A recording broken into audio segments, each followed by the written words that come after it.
Shalom, shalom, Israel. First and foremost, I want to give all honor, glory, and praises unto YAHAWAH, YAHAWASHI, double honors to the elders and apostles of Great Millstone, and shalom to mighty Akim, YAHAWAH, who are diligently waiting to be delivered from this final captivity. This is Brother Kawakub coming at you with another lesson. Matthew chapter 24, verse 12, and because iniquity shall abound, the love of many shall wax cold. And today's lesson is going to be about how there's this new trend, or not necessarily trend, as well as a new lingo term, whatever, that has come out of the woodworks, called a crash out. And it's similar to kamikaze. If anyone's familiar with kamikaze basically means, or the history of kamikaze is, there were these I think it was in World War II.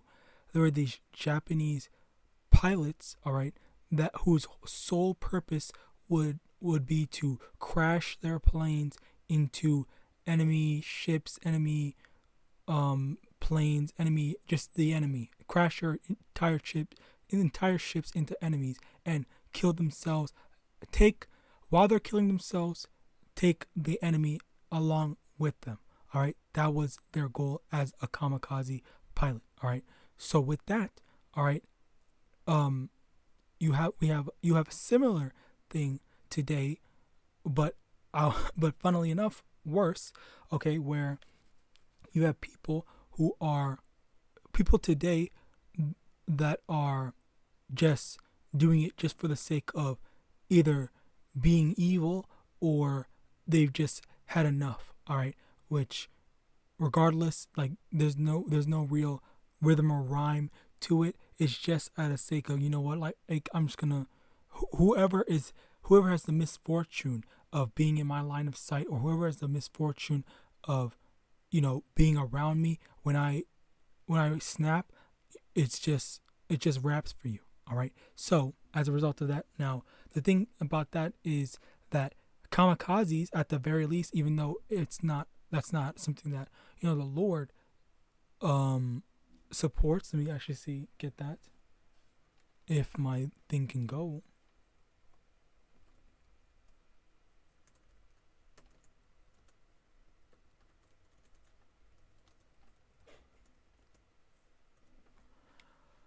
Ezekiel chapter 33,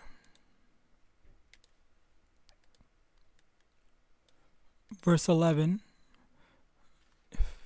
Ezekiel chapter 33, verse 11, say unto them, as I live, saith the Lord Yahweh, I have no pleasure in the death of the wicked, but that the wicked turn from his way and live. Turn ye from your evil ways, for why will ye die, O house of Israel?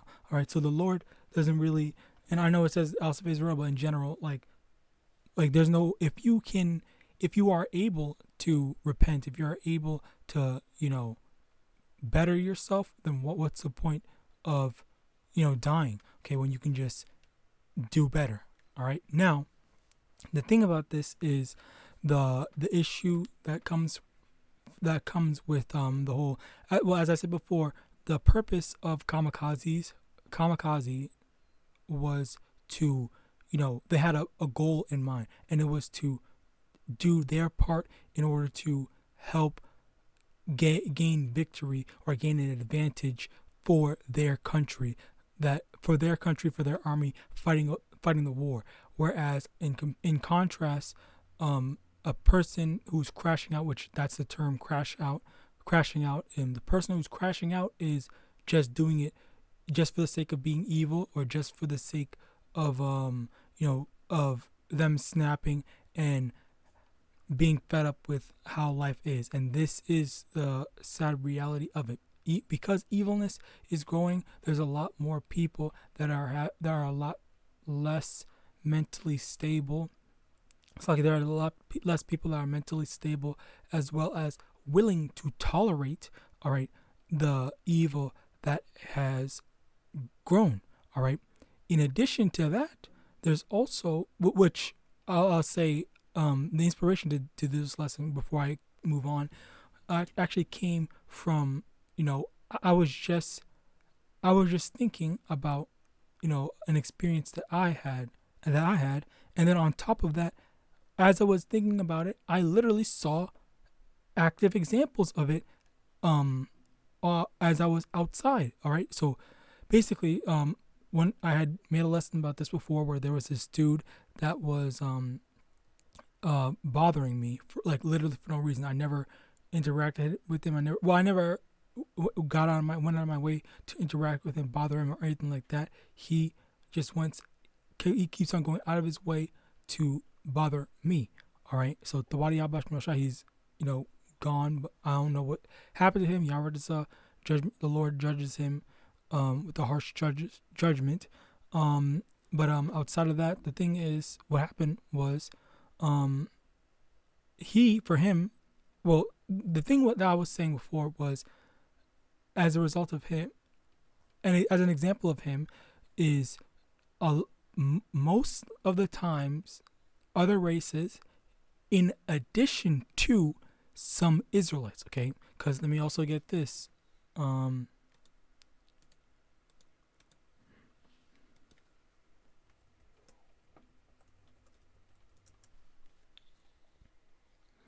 Deuteronomy chapter 28, verse 54, so that the man that is tender among you and very delicate, his eye shall be evil toward his brother, and toward the wife of his bosom, and toward the remnant of his children. And this is the thing. Just naturally, Israelites are going to have an evil eye, are going to want to do evil and wickedness towards other Israelites. All right. Now, we see that. We also see this in we also see this with what's it called? How people are acting. Okay. So, as I was saying before, I freaking lost my train of thought a bit. The thing was, there are going to be other nations as well as Israelites. Okay, so basically everyone that are going to go through their own problems. All right, and as a result of them going through their own problems, they're going to need an outlet in order to, release their frustration and whatnot. And a lot of times, Israel tends to be the subject or the target for said venting of their frustrations. Okay, now when I say Israel, I mean it could be 2/3, could be 1/3, whatever. The fact of the matter is, Israel is the target is everyone's target, be it Israelites and non-Israelites. And that is the sad reality of it, where just looking at any random person, be them an Israelite, confusing face, whatever, you can just never tell who is on your side or who can be on your side. And that's the sad reality of it.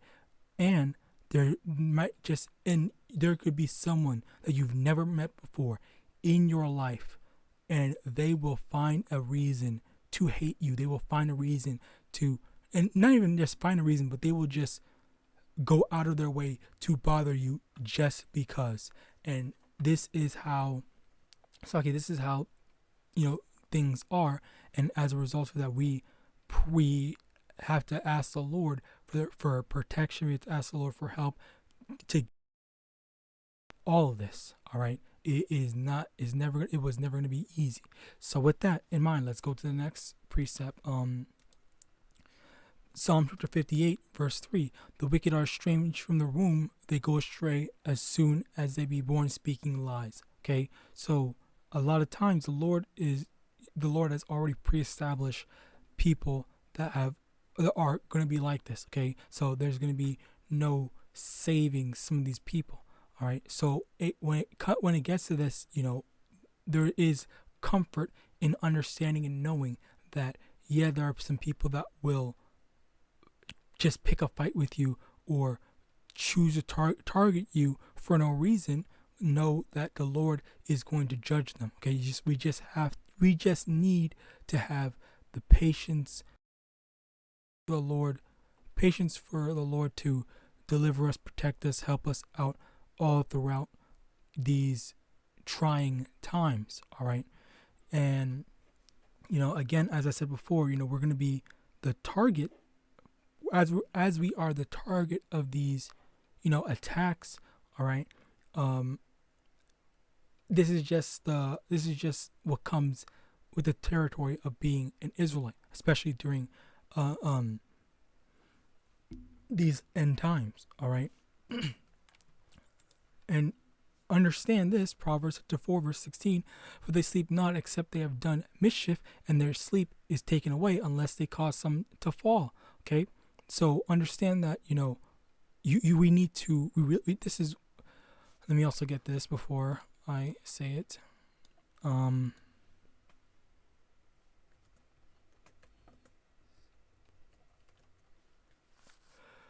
2 Corinthians chapter 6 verse 17, wherefore come out from among them and be ye separate, saith the Lord, and touch not the unclean thing, and I will receive you. Okay, so this is the thing. We need to abstain, keep away from people like that. Keep away from people that are willing to, that are self-destructive and are willing to, just do whatever and basically be reckless. Okay, I think that's the best term to use, but being reckless. All right. It is very important because someone that is self-destructive, and I've seen I've seen people like this. Like when you're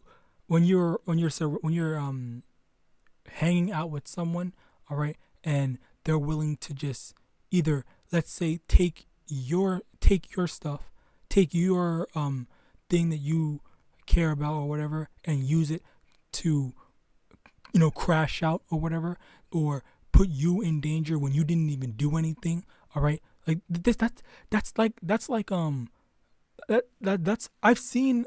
Again, I haven't experienced it for YAHAWAH, but I've seen other people about this. Okay, other people that are more so like that are basically in the world, saying like how I'm a ride or die and whatnot, but my friend, all right, he's beefing with some people that he has no business beefing with. So if someone is just picking a fight, if you're friends with someone that's picking a fight with like, say, like, for example, if you have a friend that's picking a fight with Mike Tyson, why the fuck would you ride for him? Why would you put your life in danger having to deal with Mike Tyson when you know that he can't beat Mike Tyson and you can't beat Mike Tyson, and even if you jump him, you're still gonna lose. So you're putting yourself in unnecessary danger with someone that is wild, reckless, and foolish. Okay, so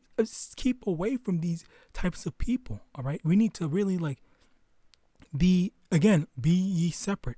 Don't keep away from these unclean people, these foolish people. All right, can't have no communion with evil.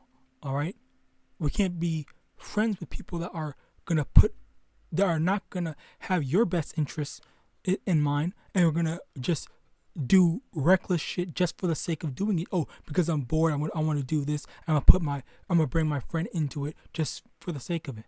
All right, which I hope that it only extends to your friend and not to your sometimes it does extend to your family as well. But regardless, you need to be on the lookout for these types of people, and just stay away from these types of but I'm repeating myself, but it's very important to look out for these types of people, because these people are not good people to be around. They're a threat to your safety. They're a threat to your life. All right, and they can't, again, as it says in Proverbs 4 verse 16, for they sleep not except they have done mischief. They can't rest unless rush from either putting themselves in danger or putting you in danger. And that's the thing. A lot of times people will start problems, and then they know that you're rational. They know that you're able to solve the problems. And then you might have to, give something up in order to resolve the issue. Like if you have to give up what your last 20 just to get someone off of you, like you're losing out by being by associating with these types of people. All right, and this is just on a personal who you associate type of level, and then that's not even involving the other people that are just that you might meet, like walking across the street, all right, where they might just put your life in danger just because. And that's another thing, having faith that the Lord will protect you and keep you away from these types of people in general, okay? Because that's when the Lord puts these demons on these people to cast judgment, and you better pray that the Lord's not going to cast judgment on you through these types of demons. All right. So yeah, that's why it's very important to be around the right crowd. All right, like you can't just, oh yeah, I'm gonna be friends with anyone, or the more friends the better. All right, it's better to have one really good friend than 100 terrible ass friends that will sell you for $1. All right, sell you out for $1. All right. 2 Ezra chapter 14 verse 17, for look how much the world shall be weaker through age, so much more shall evils increase upon them that dwell therein. And this is what we're seeing. This is basically the norm now. Okay, this is a common thing, and we really gotta look out for who we associate with, and Yahawadah, we will be able to make it through this evil and wicked kingdom, as well as these crash out dummies, these crash dummies, I guess. All right, so with that, I hope this lesson was edifying. I want to give all honor, glory, and praises unto Yahawah, YAHAWASHI, YAHAWASHI, the great millstone, above the ball, and Shalom.